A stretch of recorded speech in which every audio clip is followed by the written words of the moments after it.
नमस्कार मेरे प्यारे बच्चों, आप सभी का दिल खोलकर स्वागत है आपके अपने प्यारे से यूट्यूब चैनल दी ऑनलाइन कोचिंग में। दोस्तों, न संघर्ष न तकलीफ तो क्या खाक मजा है जीने में। बड़े बड़े तूफान थम जाते हैं जब आग लगी हो सीने में। और हाँ, कामयाबी हाथों के लकीरों में नहीं, माथे के पसीनों में होती है। तो आइए शुरू करते हैं आज की क्लास को। आगाज करते हैं चैप्टर नंबर 7 कक्षा 9 का। ठीक है ना। त्रिभुज पढ़ने वाले हैं। त्रिभुज क्या होता है, त्रिभुज कितने प्रकार से होते हैं, बेसिक जानकारी तो आपको पता ही होगी, लेकिन इसमें क्या क्या पढ़ना है वो आइए हम देखते हैं। तो सबसे पहली बात यहाँ पर देखिए, त्रिभुज पढ़ना है। त्रिभुज की समता क्या होती है, त्रिभुज की सर्वांग समता के लिए कसौटियां क्या होता है, अभिग्रहित क्या है, प्रमेय 7.1, 7.2, 7.3 से लेकर 7.8 तक पढ़ना है। और इसके अलावा हमें त्रिभुज के कुछ और भी गुण है और एक त्रिभुज में असमिकाएं क्या क्या होती हैं, ये सारा कुछ हमें पढ़ना है इस वीडियो के अंदर। तो आइए बिना किसी देरी की स्टार्ट करते हैं। सबसे पहला है बच्चों त्रिभुज। तो त्रिभुज किसे कहते हैं, आप त्रिभुज तो जानते ही होंगे किसे कहते हैं। अगर मैं आपसे पूछूं त्रिभुज, जिसको इंग्लिश में ट्रायंगल कहा जाता है, क्या कहते हैं, ट्रायंगल, ट्रायंगल कहा जाता है, वो क्या होता है। तो त्रिभुज वो होता है, त्रि मतलब होता है तीन, भुज मतलब होता है भुजा, जिसमें तीन भुजा होती है। तीन भुजाओं से मिली हुई आकृति त्रिभुज कहलाती है। और एक त्रिभुज के अंदर याद रखना, एक त्रिभुज के अंदर क्या होता है, तीन भुजाएं होती हैं, तीन कोण होते हैं और तीन शीर्ष होते हैं। ये शीर्ष है ना। तो ये भुजाएं होती हैं, ये क्या हो गई, भुजाएं तीन हैं, ये कोण हो गए, देखो तीन कोण हो गए, और ये क्या हो गए, तीन इसके शीर्ष हो गए। और त्रिभुज के अंतः कोणों का योग 180 डिग्री होता है, ये तो आपको पता है। तो बस यही त्रिभुज होता है। ओके, आइए आगे चलते हैं। त्रिभुज की सर्वसमता क्या होती है। तो त्रिभुज की सर्वसमता, त्रिभुज की सर्वसमता, सर्वांग समता, सर्वांग समता, इसको इंग्लिश में क्या बोलते हैं बच्चों, इसको इंग्लिश में कांग्रुएंट बोलते हैं। सर्वांग समता मतलब होता है इंग्लिश में इसको कांग्रुएंट बोलते हैं। ठीक है ना। तो कांग्रुएंट ऑफ ट्रायंगल। ट्रायंगल की सर्वांग समता क्या होगी, कोई भी त्रिभुज होगा अगर वो सर्वांगसम कैसे हो सकता है। तो मान चलो आपके पास दो त्रिभुज हैं, ठीक है ना। मैंने यहाँ पर दो त्रिभुज बना दिए हैं। मैंने ये देखो आपके सामने दो त्रिभुज बना दिए, एक त्रिभुज ये बनाया और एक त्रिभुज ये बनाया। अब मैं कह दूं ये दोनों त्रिभुज जो है सर्वांगसम कब होंगे, ये दोनों त्रिभुज सर्वांगसम कब होंगे। ठीक है। तो देखो त्रिभुज सर्वांगसम होने के लिए एक त्रिभुज की जो भुजा होगी, जैसे ये भुजा है, ये भुजा, ये भुजा, ये भुजा, ठीक है ना, और एक भुजा ये हमारी है, ये भुजा।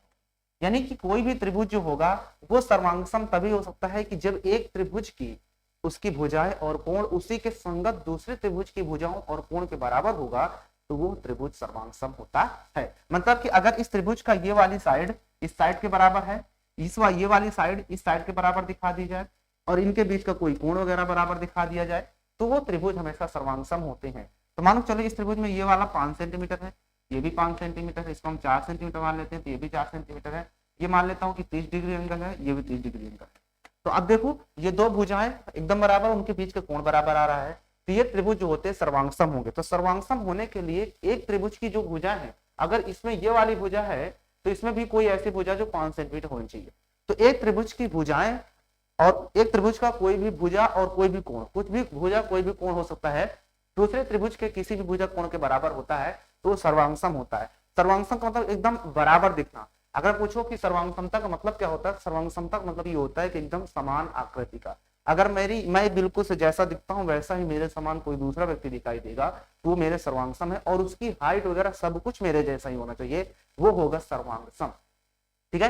तो यहाँ पर ये त्रिभुज देखो इस त्रिभुज के बराबर। इसी तरह से अगर मैं कह दूं कि यहाँ पर देखो एक मैं स्क्वायर बना देता हूँ, ये स्क्वायर बनाया और एक स्क्वायर में और बना देता हूँ, ये भी दिखने में दोनों एक जैसे हैं, तो ये भी इसके सर्वांगसम हो जाएगा। ठीक है। तो सर्वांगसम का मतलब ये होता है कि आकृति दोनों की एकदम बराबर होनी चाहिए, वही हमारा होता है सर्वांगसम।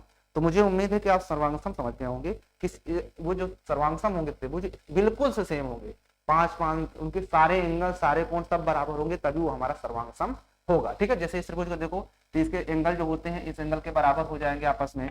उसी तरह से ये भुजाएं जो होंगी बराबर होंगी, है ना, और ये सारे भुजाएं बराबर हो जाएंगे, कोण भी आपस में मैंने कहा बराबर होंगे, तो सर्वांगसम होगा। सब कुछ बराबर होना चाहिए उसका। ठीक है ना। ओके। अब देखो अगर हमें कोई भी त्रिभुज सर्वांगसम दिखाना होगा तो उसके लिए भी कुछ रूल्स होते हैं। अगर आपको सर्वांगसम दिखाना है तो लिखा ना त्रिभुज की सर्वांगसमता के लिए कसौटियां। तो अगला जो पॉइंट आपका आता है, त्रिभुज की सर्वांग समता, सर्वांग समता के लिए कसौटियां।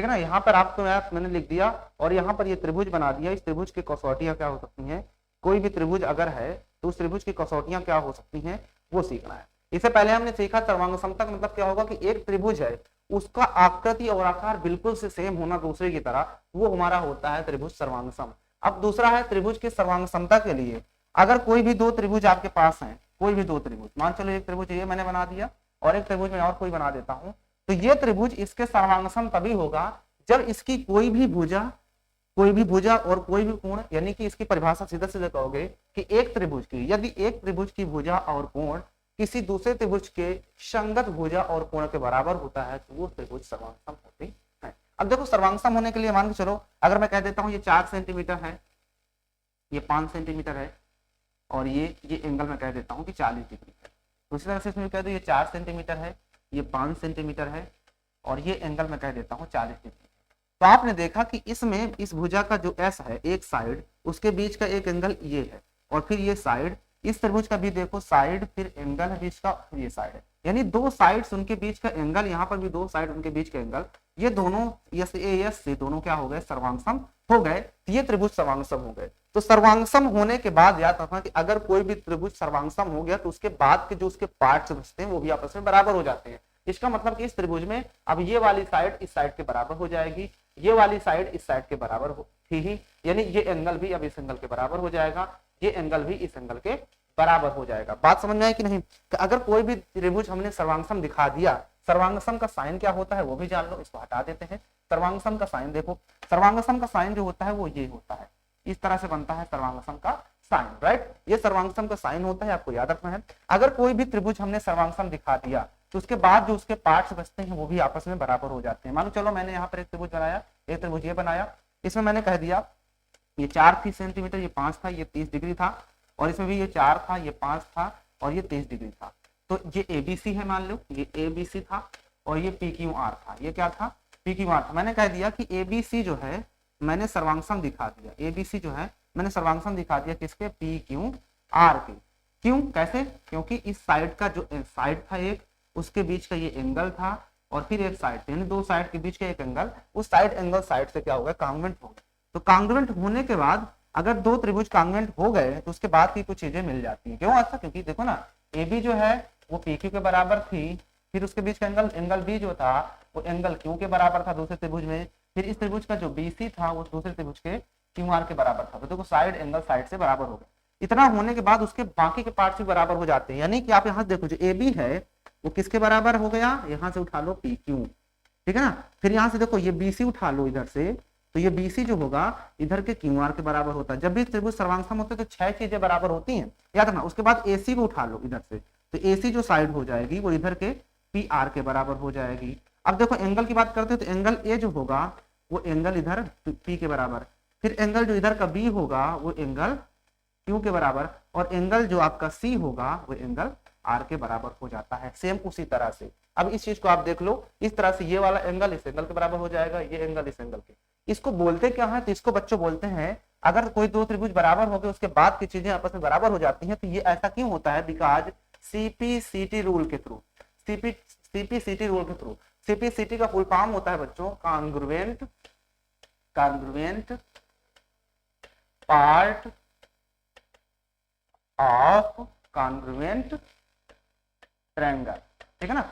Congruent part of the congruent triangle, यानी अगर दो त्रिभुज सर्वांगसम हमने दिखा दिया उसके बाकी पार्ट, तो उसके बाद जो बचे हुए पार्ट्स होते हैं वो इसी CPCT रूल के थ्रू क्या हो जाते हैं, आपस में बराबर हो जाते हैं। तो उम्मीद है आपको ये चीजें समझ में आ गई होंगी कि आखिर दो त्रिभुज बराबर कैसे हो गए।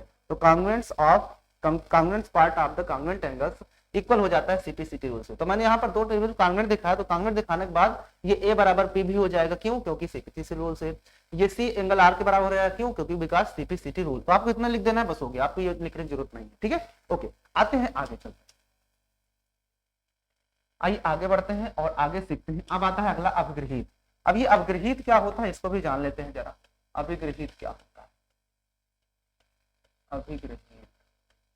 तो बच्चों अभिगृहित 7.1 ये एक क्या है, अभिगृहित आपके बुक में दिया गया है। आप अपनी बुक को पलटोगे तो आपको इस बुक में मिलेगा।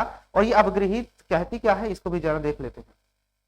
देखो अभिगृहित ये कहती है कि इस अभिगृहित को SAS सर्वांग समता नियम कहा जाता है। ये क्या होती है? सर्वांग समता नियम। इसके थ्रू हमें SAS सर्वांग समता नियम मिलता है। क्या मिलता है? SAS सर्वांग समता नियम मिलता है। इसका मतलब ये होता है कि अगर कोई दो त्रिभुज हैं, कोई भी दो त्रिभुज, उस दो त्रिभुज में कोई भी दो भुजाएं और उनके बीच का कोण, अगर ये भुजा इस भुजा के बराबर, ये भुजा इस भुजा के बराबर हो, उनके बीच का कोई कोण है जो कि बराबर हो जाता है, तो वो SAS सर्वांग समता से दोनों त्रिभुज सर्वांगसम हो जाते हैं, जैसा कि मैंने अभी आपको बताया। तो यदि दो त्रिभुज सर्वांगसम तभी होंगे इस फार्मूले से यदि एक त्रिभुज की दो भुजा और उनके अंतर्गत कोण, यानी एक त्रिभुज का दो भुजा हो गया और उसके बीच का कोई कोण दूसरे त्रिभुज की दो भुजाओं और उसके अंतर्गत कोण के बराबर आता है, तो दोनों त्रिभुज सर्वांगसम हो जाते हैं। किसके थ्रू? SAS सर्वांग समता नियम से। तो इसका मतलब ये हुआ, अगर मैं कह देता हूं ये 4 सेंटीमीटर है, ये 5 सेंटीमीटर है, ये भी 4 सेंटीमीटर, ये 5 सेंटीमीटर, ये 30 डिग्री एंगल ले लिए और ये भी 30 डिग्री एंगल ले लिए, तो ये दोनों त्रिभुज जो हो गए हमारे सर्वांगसम हो जाएंगे। ठीक है, और सर्वांगसम होने के बाद मैंने बताया ना CP/CT रूल से बाकी पार्ट्स भी बराबर हो जाएंगे, तो हम ये कह सकते हैं कि एंगल ये वाला इस एंगल के बराबर, बिकॉज CP/CT रूल, ये एंगल इस एंगल के बराबर, CP/CT रूल, ये वाली साइड इस साइड के बराबर, CP/CT रूल। ठीक है, अब समझ में आ गया होगा। अच्छा, यहां तक तो कोई दिक्कत नहीं होगी। आगे इसके बाद देखो, सर्वांग समता में याद रखना कि अभी मैंने देखा SAS सर्वांग समता होती है, ये सत्य है, लेकिन अगर कभी भी SAS A लिख दिया जाए तो ये सर्वांग समता नहीं होती, याद रखना। या तो फिर एक और भी होती है, वो भी याद रखना, वो भी नहीं होती है। एक और होती है जिसका नाम होता है SSA हो या फिर ASS। ये दोनों अगर बन रही हैं तो वो त्रिभुज सर्वांगसम नहीं होंगे, सिर्फ SAS ही सर्वांगसम हो सकता है। अगर पहले दो साइड है, बाद में कोई एंगल, यानी कि कोई त्रिभुज बना है, ये त्रिभुज, इस त्रिभुज में कह देता हूं कि ये साइड इस साइड के बराबर, लेकिन एंगल ये वाला हो जाए, या ये वाली साइड ये एंगल हो जाए, तो ये त्रिभुज में हमारा सर्वांगसम नहीं बनेगा। दूसरा भी ऐसा हो, अगर ये बन जाए, एंगल कोई मिल जाए, बाहर कोई एंगल हो जाए, मान चलो ये एंगल हो गया और दो साइड हो जाए, ये वाली साइड और ये वाली साइड, या फिर ये वाली साइड इस साइड को ले लो, यानी उनके बीच का एंगल नहीं आ रहा, दोनों साइड के बीच का एंगल नहीं आ रहा, तो वो त्रिभुज सर्वांगसम कतई नहीं होंगे। याद रखना, देखो इस सिचुएशन में इसका मतलब ये हुआ कि दो एंगल साइड अलग है, कोई भी ये साइड एंगल बाहर है, कोई ए एंगल ले लो, ये वाला या ये वाला, तो ये त्रिभुज कतई सर्वांगसम नहीं होगा। तो सर्वांगसम होने के लिए दो साइड हो, उनके बीच का ही एंगल होना चाहिए। यानी कि अगर मैंने त्रिभुज बना दिया तो दो साइड ये वाली लिए, तो इनके बीच का एंगल यही वाला होना चाहिए। ठीक है ना, अगर ये वाली साइड और ये वाली साइड ले रहे हो तो ये वाला एंगल होना चाहिए, तभी सर्वांगसम होंगे। इसलिए ये तो सत्य होता है SAS, लेकिन SSA या फिर ASS ये दोनों असत्य माने जाते हैं। ठीक है ना, ओके। अब आपको समझ में आ गया होगा कि सर्वांगसम में कभी भी इस तरह का देखे तो समझ जाना कि वो सर्वांगसम नहीं होंगे। जैसा मैं यहाँ पर एक त्रिभुज बना देता हूँ, ये त्रिभुज मैंने बनाया, एक त्रिभुज मैंने ये बनाया, मैंने कह दिया ये 4 सेंटीमीटर है और ये कह दिया 5 सेंटीमीटर है, और ये वाला एंगल दे दिया 30 डिग्री। इसमें भी मैंने कह दिया ये 5 सेंटीमीटर है और ये 4 सेंटीमीटर है, और मैंने कह दिया 30 डिग्री है। तो आप देखो ये एंगल है, ये साइड है, फिर हमको एक साइड और मिल रही है, तो ये तो अभी हमने सीखा नहीं बनता, क्योंकि इसमें भी देखो ना, साइड, यहाँ पर एंगल मिलेगा, फिर साइड मिलेगा, फिर साइड मिलेगा, तो ये वाली पढ़े क्या, पर अभी हमने सीखा ना कि ये तो होता ही नहीं है, इसका मतलब ये दोनों त्रिभुज कांग्रुएंट नहीं है। तो आपको इस बात को याद रखना है। ठीक है ना, ओके। आइए अब आगे चलते हैं। तो अपग्रहित समझ में आ गया ना। अपग्रहित का मतलब क्या होता है कि एक त्रिभुज जो होगा उसमें SAS जो सर्वांग समता मिलती है वो अपग्रहित 7.1 से मिलती है। अब आते हैं प्रमेय 7.1, 7.2 सबको पढ़ना है, कुछ नहीं करना, प्रूव नहीं करना है, बस इनको जानते रहना है कि प्रमेय 7.1 कहती क्या है।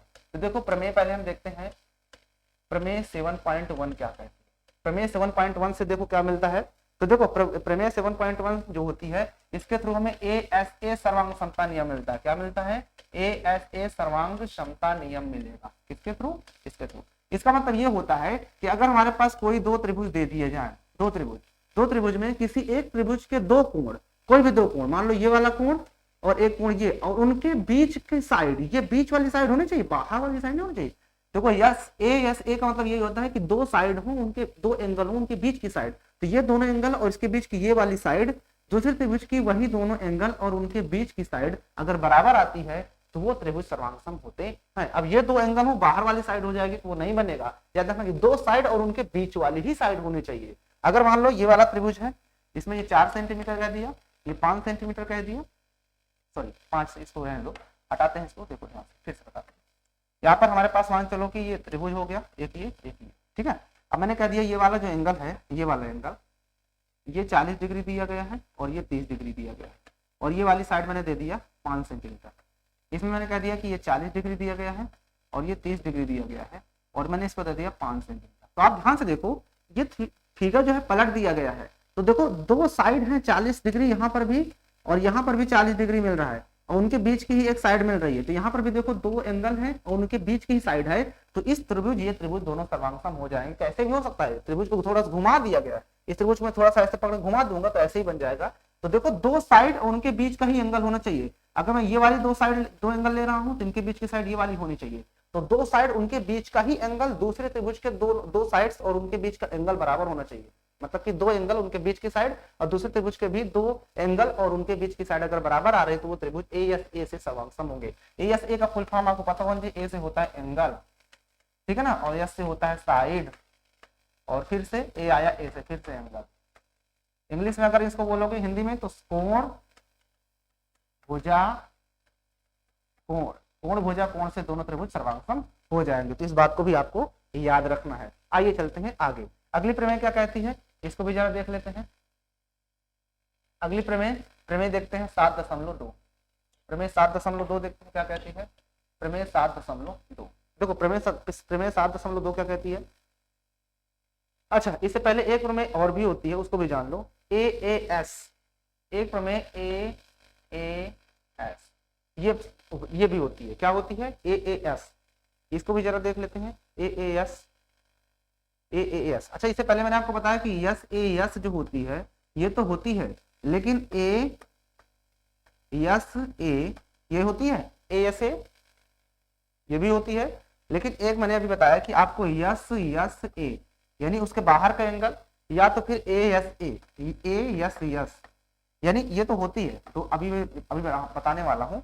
अभी इसको मैंने बताया ना, ये देखो इससे पहले 7.1 में बताया कि ये तो होगी कि दो साइड हो, दो एंगल हो उनके बीच की साइड, तो ये तो काम करेगी, ठीक है ना। लेकिन ये वाली प्रमेय काम करती है या तक या दो साइड और उनके बीच का एंगल, लेकिन दो साइड हो उनके बाहर का एंगल कोई दे दे, या पहले कोई एंगल हो बाद में दो साइड हो, तो ये दोनों काम नहीं करती। याद रखना इस बात को। लेकिन हम यहाँ पे पढ़ने वाले हैं किसको, AAS को। इसका मतलब ये हुआ कि दो एंगल हो और कोई एक साइड बराबर आ जाए।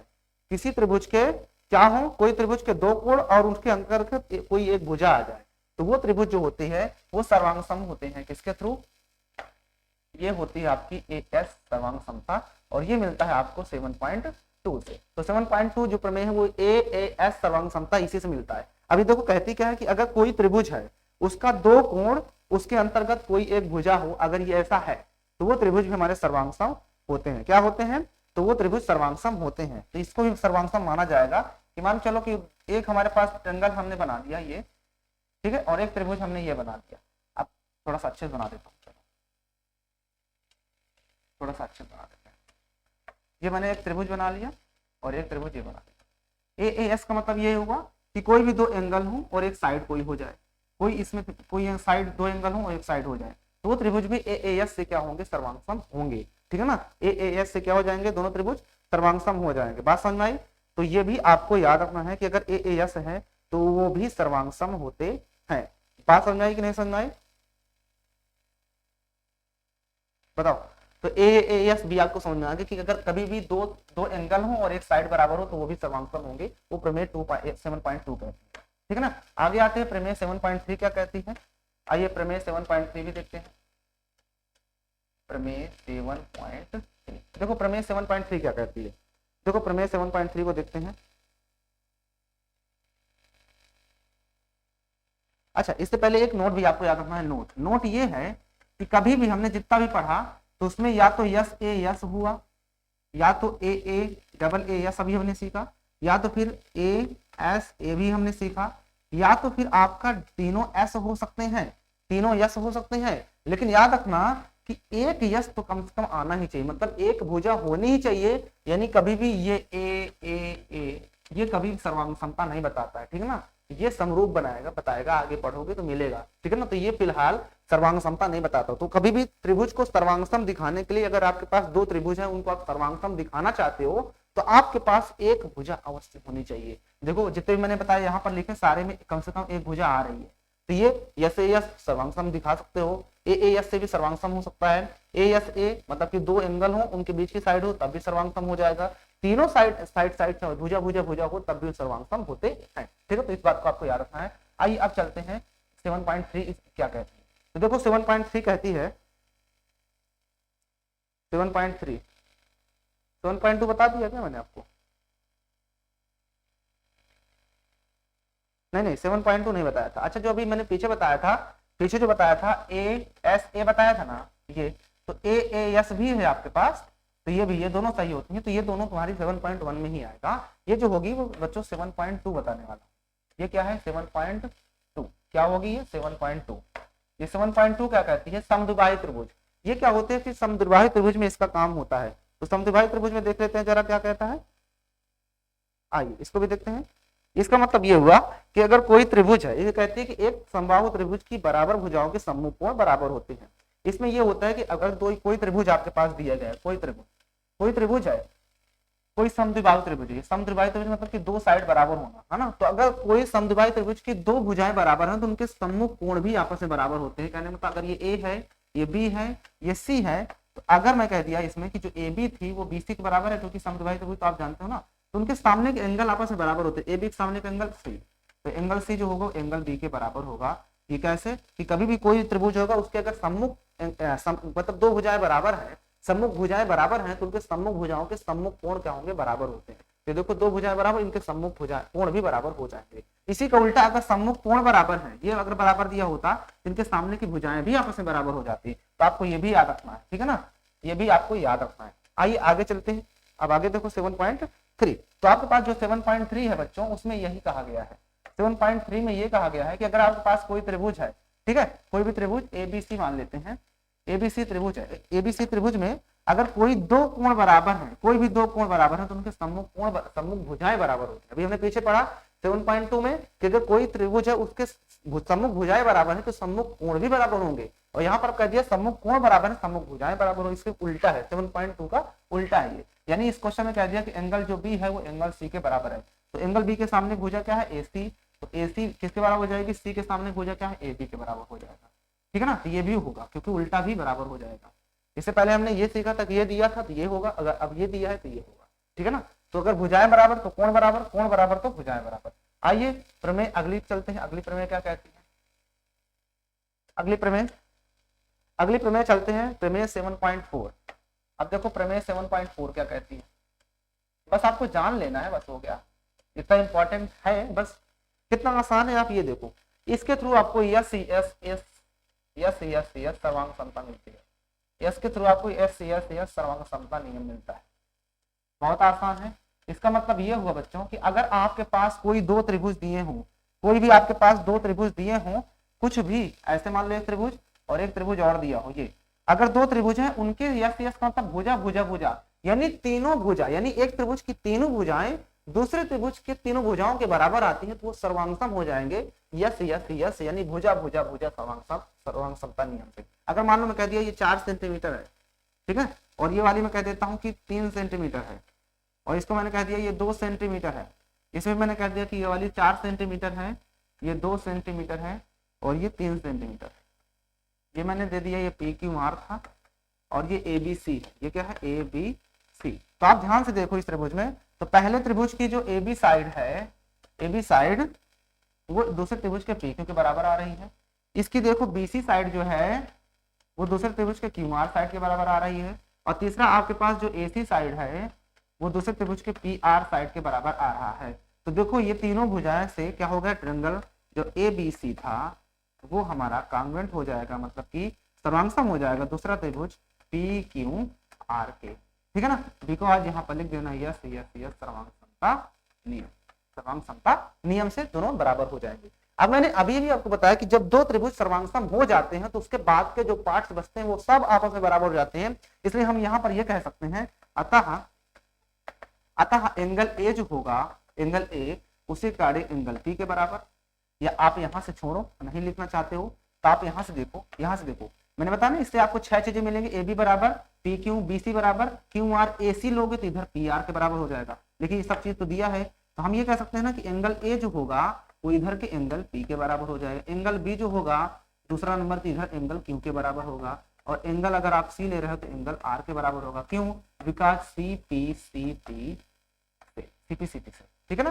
Congruent part of congruent triangle, triangle अगर हमारे सर्वांगसम है तो उसके जो होंगे सर्वांगसम त्रिभुज है उनके जो बाकी पार्ट्स होते हैं वो भी बराबर हो जाते हैं। वो किस नियम से? सीपी रूल से, ठीक है।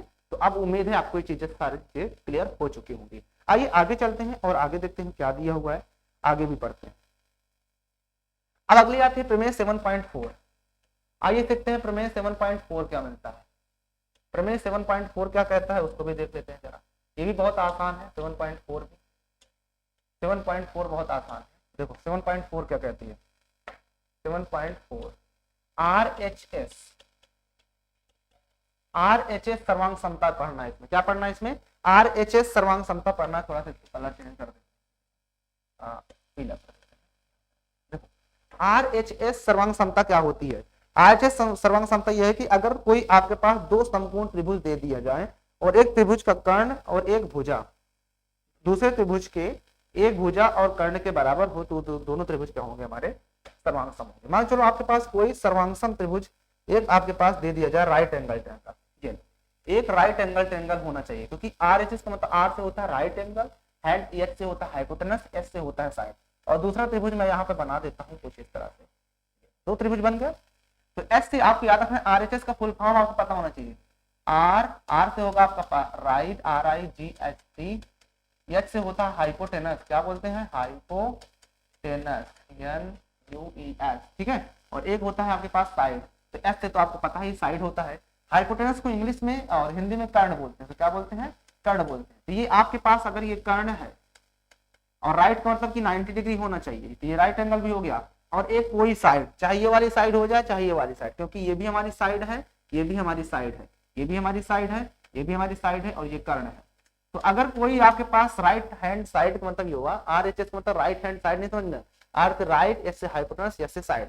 तो अगर एक त्रिभुज कोई समकोण त्रिभुज हो, समकोण होना चाहिए, उसका कोई एक जो कर्ण होगा वो दूसरे वाले कर्ण के बराबर हो, और दो साइड जो बचती है उन दोनों साइड्स में से कोई भी एक साइड उसके किसी एक संगत साइड के बराबर हो, तो वो RHS सर्वांग समता नियम से बराबर हो जाएगा। सपोज करो मैंने कह दिया ये जो है ये आपकी 5 सेंटीमीटर है, ठीक है, 5, और इसको मैंने कह दिया ये वाली साइड जो है ये 3 सेंटीमीटर है, तो इसमें मैंने कह दिया ये 5 सेंटीमीटर है और ये वाली साइड मैंने कह दिया 3 सेंटीमीटर है। तो आप देखो इस त्रिभुज का ABC डाल देते हैं, ABC।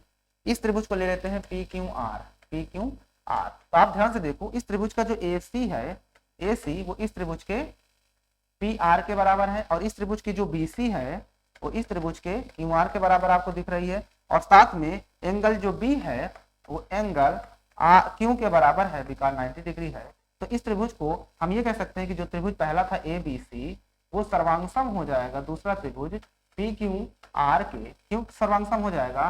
बिकॉज RHS नियम, सर्वांग समता नियम से। बात समझ आई? तो सर्वांग समता नियम में RHS तभी लगेगा जब त्रिभुज 90 डिग्री बनाएंगे, समकोण होंगे, ठीक है ना।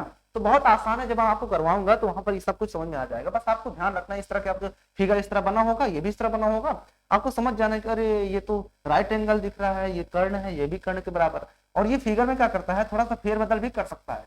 ये जो फिगर बनता है ना इसको टेढ़ा मेढ़ा भी कर सकता है, तो आपको घबराना नहीं है। टेढ़ा मेढ़ा मतलब ऐसे कर सकता है, ऐसे बना देगा, ये ऐसे कर दिया, ठीक है ना। तो आपको घबराना नहीं है, ठीक है ना, आपको घबराना नहीं। इसको घुमा भी सकता है, वो ऐसे पकड़ के घूम जाता है, ये थोड़ा सा टेढ़ा रख देगा, ये लो रख दिया। आपको घबराना, अरे ये तो कर्ण है, ये भी तो कर्ण ही होगा, तो आपको घबराना नहीं है। 90 डिग्री है तो इसमें से कोई भी एक साइड के बराबर होना चाहिए, ठीक है। तो RHS लग जाएगा, ठीक है। ओके, आते हैं अगला नियम क्या कहता है। अगला नियम में देखते हैं क्या कहता है। 7.5 देखते हैं। अब प्रमेय 7.5, प्रमेय 7.5 देखो, प्रमेय 7.5 क्या कहती है, आइए इसको भी देख लेते हैं। अच्छा 7.5 की तो अभी देखे थे, इससे पहले 7.5 की तो थी। अब आते हैं 7.5 के बाद आपका आता है अगली प्रमेय 7.6।